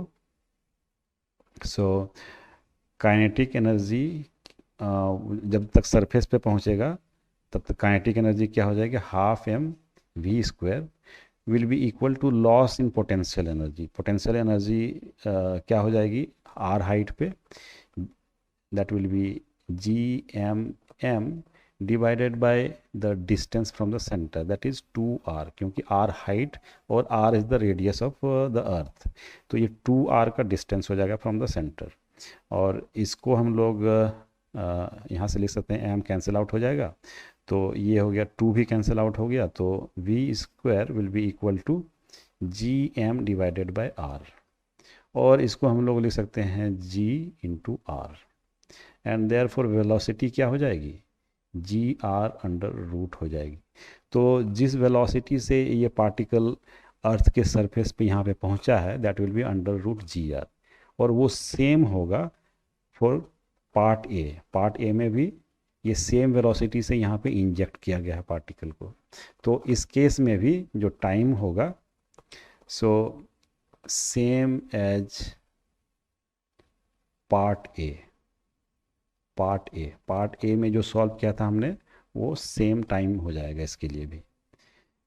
अब पार्ट 3 में बोल रहा है कि it is thrown vertically upward along the length of the tunnel with speed of under root ji R. तो इस केस में क्या होगा कि अगर हम ऊपर की तरफ पार्टिकल को प्रोजेक्ट कर रहे हैं इस डायरेक्शन में, तो ये कुछ दूरी तक जाएगा, पोटेंशियल एनर्जी गेन करेगा at the expense of kinetic energy. Kinetic energy zero हो जाएगी, पोटेंशियल एनर्जी मैक्सिमम हो जाएगी, और फिर वहाँ से फिर जब ये नीचे की तरफ आएगा तो काइनेटिक एनर्जी गेन करेगा, और पूरा पोटेंशियल एनर्जी काइनेटिक एनर्जी में कन्वर्ट हो जाएगा। तो बेसिकली जो भी काइनेटिक एनर्जी थी वो वापस यहाँ पे काइनेटिक एनर्जी में कन्वर्ट हो जाएगी, और वेलोसिटी उसके लिए सेम होना पड़ेगा, हो जाएगा। बेसिकली जिस वेलोसिटी से ऊपर थ्रो किया था सेम वेलोसिटी से वो नीचे यहाँ पे आके वापस आएगा। तो बेसिकली इस केस में भी जो वेलोसिटी है into the tunnel that will be same as under root ji R. तो इस केस में भी particle will have same velocity at the surface, that is under root gr, and therefore same as part A. ये भी part A के similar हो जाएगा, same time लगेगा इसमें भी। तो तीनों केस में बेसिकली इतना ही टाइम लगेगा। Assume that a tunnel is dug along a chord of the earth at a perpendicular distance r/2 from Earth's center, where r is the radius of the earth. The wall of the tunnel is frictionless. Find the gravitational force exerted by the earth on a particle of mass m placed in the tunnel at a distance x from the center of the tunnel. Find the component of this force along the tunnel and perpendicular to the tunnel. Find the normal force exerted by the wall on the particle. Find the resultant force on the particle, so that the motion of the particle is in the tunnel is simple harmonic, and find the time period. तो मान लेते हैं कि ये earth है और ये centre of the अर्थ है, और यहाँ से r/2 डिस्टेंस पे, r/2 perpendicular distance, so this is r/2 distance पे एक टनल को डिग किया गया है अलोंग दिस कॉर्ड। तो टनल के सेंटर से x डिस्टेंस पे एक पॉइंट है, यहाँ पे x डिस्टेंस पे, इस पॉइंट पे एक पार्टिकल रखा हुआ है। इस पे जो फोर्स लग रहा है ये फाइंड करना है हमें इन पार्ट ए। तो मान लेते हैं कि ये जो डिस्टेंस है, दिस डिस्टेंस इज r, तो इस पॉइंट पे जो फोर्स लगेगा mg वो फाइंड करना है। सो पार्ट ए में force on the particle, force F will be equal to mass of the particle into acceleration due to gravity at that point, इसको बोल देते हैं g डैश। सो m इंटू जी dash क्या हो जाएगा, g into m dash. m dash क्या है, यहाँ इस पॉइंट के थ्रू एक गॉसियन सरफेस लेंगे, इस तरह से Gaussian surface passing through this point. तो इस वॉल्यूम का जो मास होगा, इस गॉसियन वॉल्यूम का जो मास होगा, that is m dash divided by r square. R is the distance of the particle from center of earth, and ये हो जाएगा g डैश का वैल्यू, और यहाँ पे m डैश को हम लोग लिख सकते हैं, ये हो जाएगा m into g divided by r square, और m डैश के बदले हम लोग क्या लिखेंगे, volume into density. So 4/3 pi are cube, ये वॉल्यूम हो जाएगा गॉसियन सरफेस के within. So multiplied by density, density क्या होगा, total mass of the earth divided by total volume, that is 4/3 pi are cube. So ये हो जाएगा m into g M divided by are cube into small r, और इसे हम g m by r square is basically g. So ये हो जाएगा M g into r divided by capital are. So ये हो गया फोर्स ऑन दिस पार्टिकल। अब हमें पता है ये डिस्टेंस x है और ये डिस्टेंस r/2 है, तो r का वैल्यू हम लोग रिप्लेस कर देंगे यहाँ पे। So m g divided by capital R into small r का वैल्यू क्या हो जाएगा, r square divided by 4 plus x square under root this. So this is hypotenuse, and is sum of square of these two under root हो जाएगा. So this is the force on that particle at this point.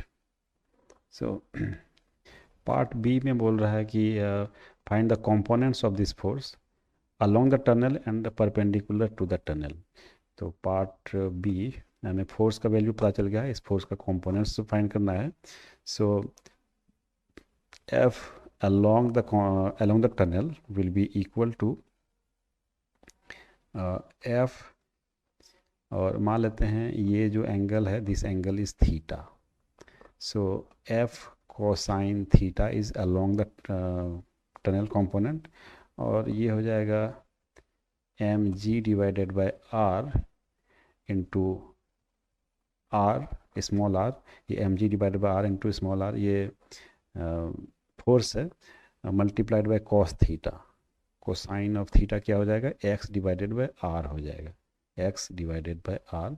सो यहाँ पे R R cancel out हो जाएगा and this will be equal to M G x divided by capital are. So this is the component along the tunnel, और normal to the tunnel क्या हो जाएगा, F normal will be equal to F sine theta. तो ये हो जाएगा M G by capital R into R multiplied bye are by 2 divided by are. So ये यहाँ पे कैंसिल आउट हो जाएगा और आर भी कैंसिल आउट हो जाएगा। So m g divided by 2 is the normal component normal to the tunnel. Part सी में पूछ रहा है the find the normal force exerted by the wall on the particle. So मान लेते हैं ये वॉल है और यहाँ पे पार्टिकल यहाँ पे रखा हुआ है, तो इसका नॉर्मल जो फोर्स है ये कंपोनेंट हम लोगों ने यहाँ पे फाइंड किया एफ एन, और इस डायरेक्शन में अलोंग द टनल जो फोर्स का कंपोनेंट है दैट इज़ एफ ए। अब यहाँ पे पार्टिकल पे एक नॉर्मल फोर्स भी लगेगा that will be in this direction n. So ये एन और एफ एन दोनों इक्वल होगा, n will be equal to f n and that is equal to, यहाँ पे हम लोगों ने एम जी बाई 2 फाइंड किया था, एम जी डिवाइडेड बाई 2, और इसको हम लोग basically m by 2 into g के बदले हम ले सकते हैं G M by are square, इस फॉर्म में भी लिख सकते हैं।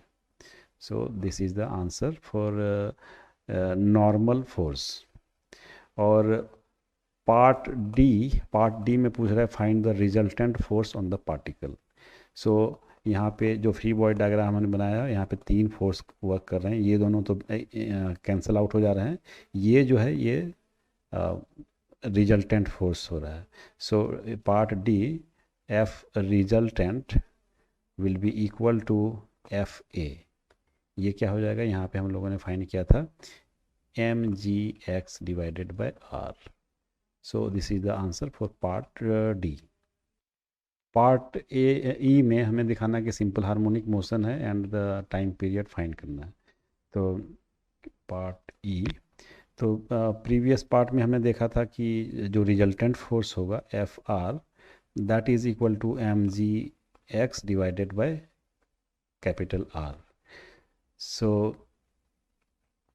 एफ आर के बदले हम लोग लिख सकते हैं mass into acceleration of the particle is equal to what M ji x divided by capital R. यहाँ पे एम एम कैंसिल आउट हो जाएगा and therefore A will be equal to G upon R into x.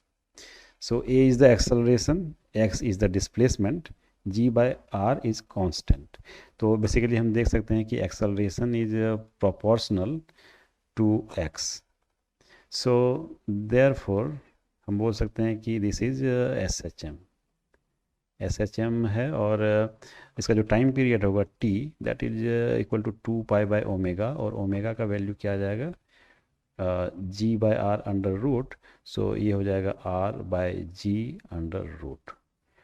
तो ये आ जाएगा time period, और इसको हम लोग इस फॉर्म में भी लिख सकते हैं 2 पाई जी का वैल्यू यहाँ पर रख देंगे G M divided by are square, तो यहाँ पे आर क्यूब हो जाएगा under root. So this is the time period of this simple harmonic motion. A hollow sphere of radius 2 cm is attached to an 18 cm long thread to make a pendulum. Find the time period of oscillation of this pendulum. How does it differ from the time period calculated using the formula of a simple pendulum.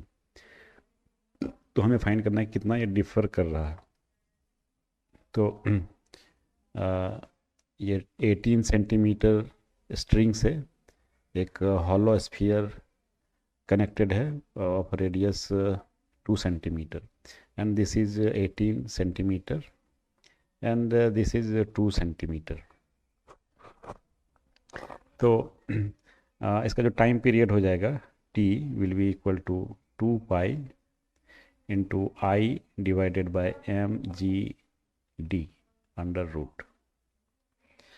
तो 2 पाई multiplied bye I क्या हो जाएगा इसका, इसके centre of मास, ये hollow sphere है तो centre of मास के अबाउट जो इसका मोमेंट ऑफ इनर्शिया होगी दैट विल बी 2/3 mr². ये सेंटर ऑफ मास के अबाउट हो गया.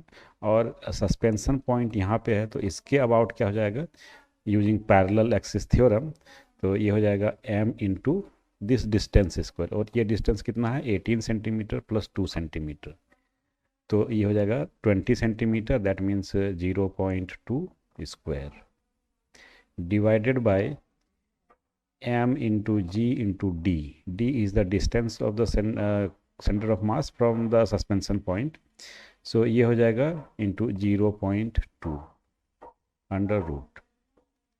अब m कैंसिल आउट हो जाएगा और यहाँ पे t का वैल्यू आ जाएगा 2 pi into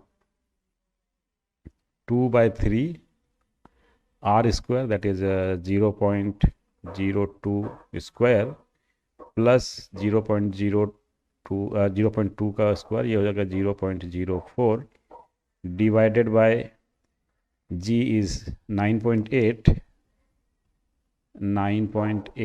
multiplied by 0.2 under root.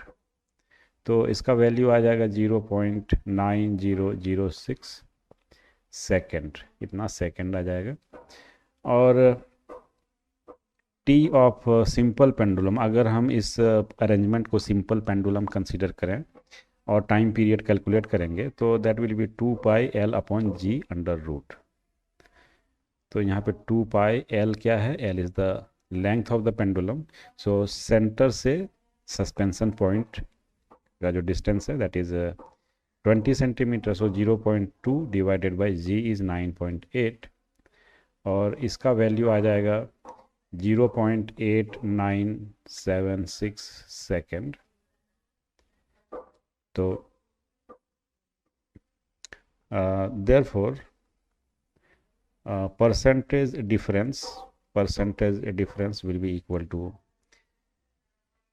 0.0030 divided by ये वैल्यू ले लेंगे 0.9006 मल्टीप्लाइड बाय 100 और ये हो जाएगा 0.3%.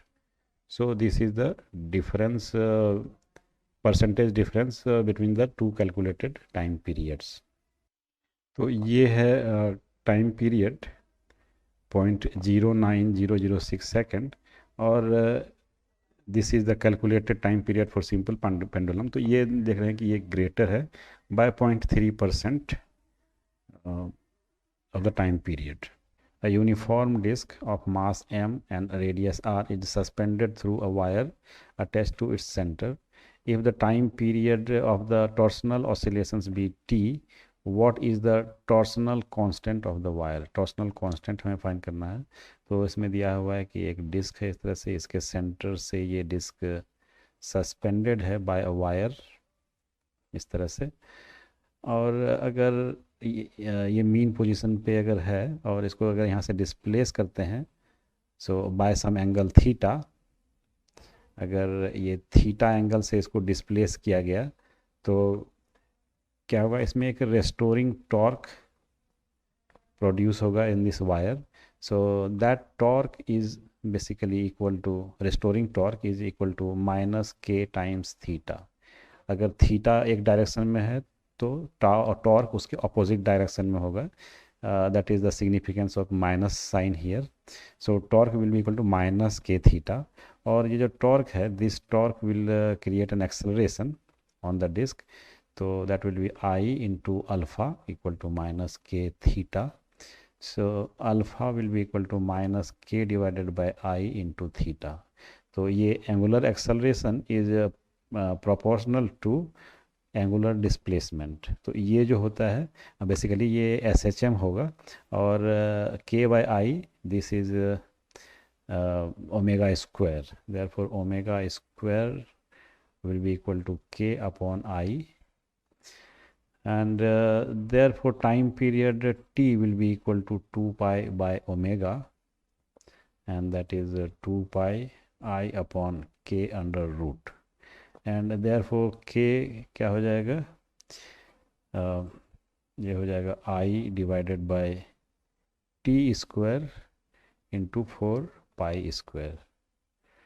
तो ये हो गया टॉर्सनल कांस्टेंट, और के को हम लोग इस तरह भी ले सकते हैं, आई का मतलब M half M R square for the disc, half M R square multiplied by 4 pi square divided by time period square.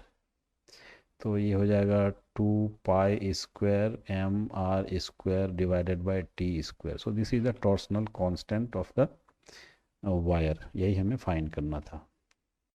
Two small balls each of mass m are connected by a light rigid rod of length L. The system is suspended from its center by a thin wire of torsional constant K. The rod is rotated about the wire through an angle theta naught and released. Find the force exerted by the rod on one of the balls as the system passes through the mean position. तो अगर इस rod को हम theta naught angle से displace करके release कर देते हैं, तो ये बेसिकली ये इधर एस एच एम में ऑसिलेट करेगा, इस तरह से एस एच एम में ऑसिलेट करेगा।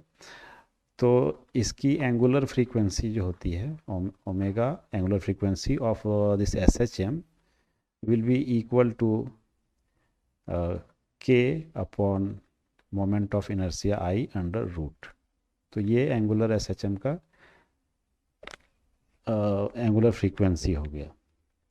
अब जब ये पास करेगा थ्रू मीन पोजीशन ये बॉल, तो इसकी कुछ एंगुलर वेलोसिटी होगी। वो एंगुलर वेलोसिटी जो होती है वो क्या होती है, omega, that is angular velocity of the ball at the mean position. So this is the maximum angular velocity. Maximum angular velocity क्या होती है, amplitude multiplied by angular frequency. So amplitude is theta multiplied by angular frequency.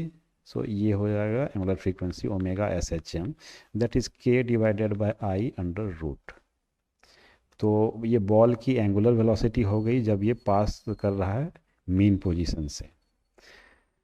Therefore centripetal force Fc will be equal to angular velocity of the ball at the mean position, angular velocity square into radius, radius of rotation। तो radius of rotation क्या है यहाँ पे, that is L by 2। यहाँ से centre से L by 2 के distance पे बॉल है तो L by 2 हो जाएगा, और यहाँ पे इसको हम लिख देंगे theta naught square into k by I multiplied by L by 2, ये L by 2,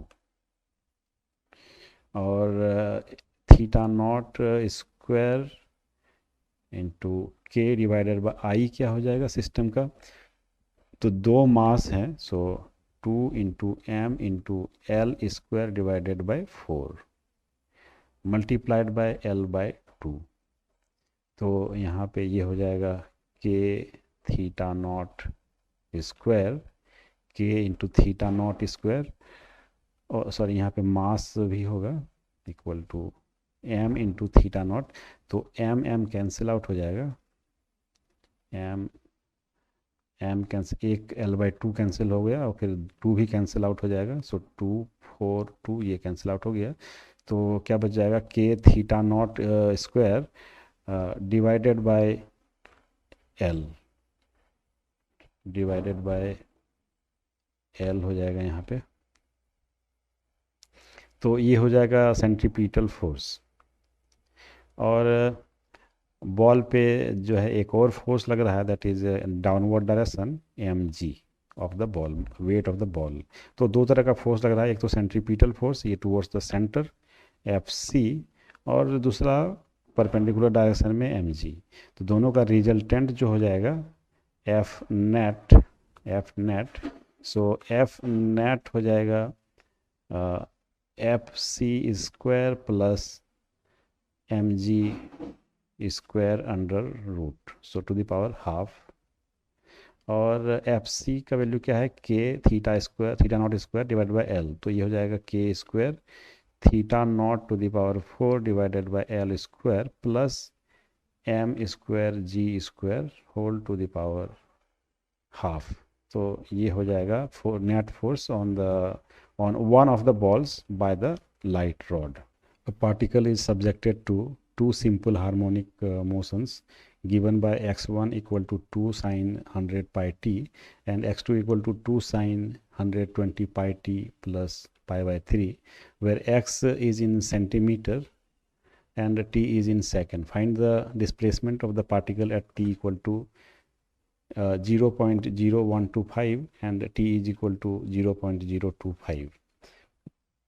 तो पार्ट ए सॉल्व कर लेते हैं। यहाँ पे x will be equal to x1 plus x2, तो ये हो जाएगा 2 sine 100 pi multiplied by t का वैल्यू यहाँ पे रख देंगे 0.0125 और plus 2 sine 120, 2 sine 120 pi into 0.0125 plus pi by 3, यहाँ पे t का वैल्यू रख दिया 0.0125, तो ये हो जाएगा 2 साइन 100 पाई, तो ये हो जाएगा 1.25 पाई